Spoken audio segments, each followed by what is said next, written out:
Helo, siwmai. Nawr, mae'n amser nadolig. Felly dyma'r amser i fod yn neis i bobl. Roi anrhegion, gwario amser gyda'ch teulu.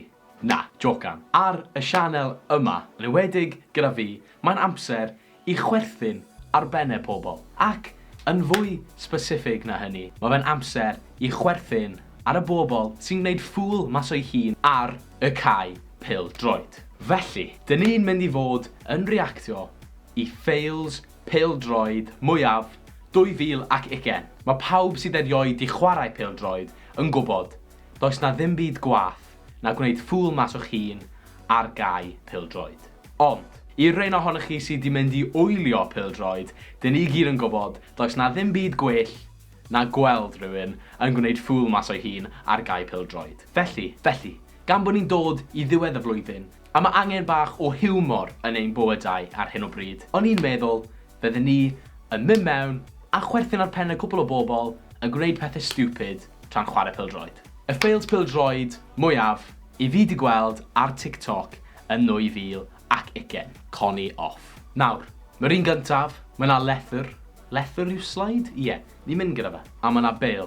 Ond, caption y TikTok yw, don't think that went as planned. So, cawn i weld beth sy'n digwydd. Connie off, dy'r TikTok gynta.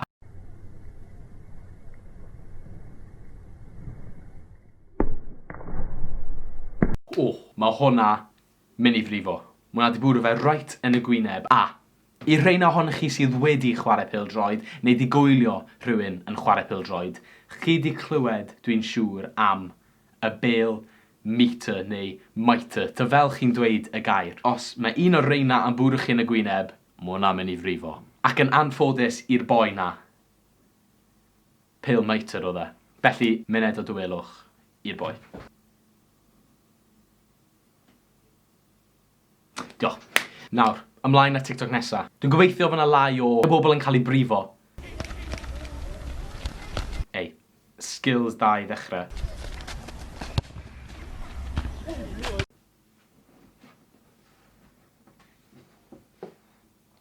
Bo fe jyst i bwrw hen fenyw yn y gwyneb gyda bêl. Sto fi ddim byd i gweud o'na. Just cut. Mae fe wedi cael ei, fel ni'n gweud y pêl-droed, wedi cael ei bopio.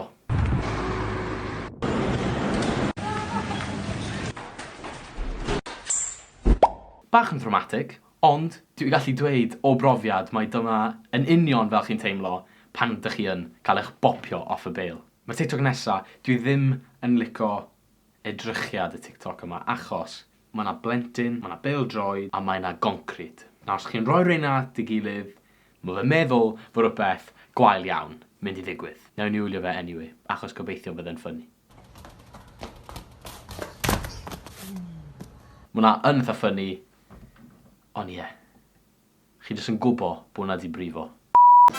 Stopiwch be chi'n neud. Stopiwch gwylio y ffŵl yma ar YouTube. Dwi yma i'ch atgoffa chi am y gystadleuaeth mae Pop Tea yn rhedeg. Cofiwch i glicio ar y link isod os ych chi moyn ennill yr AirPods Pro a'r Apple Watch SE.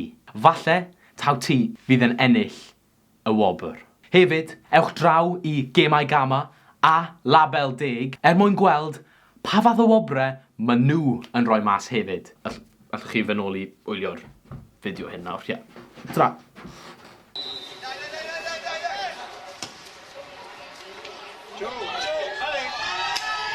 I ddechrau, falle'r gol gweitha dwi erioed i gweld, ond newn ni ddim barnu fe am hwnna.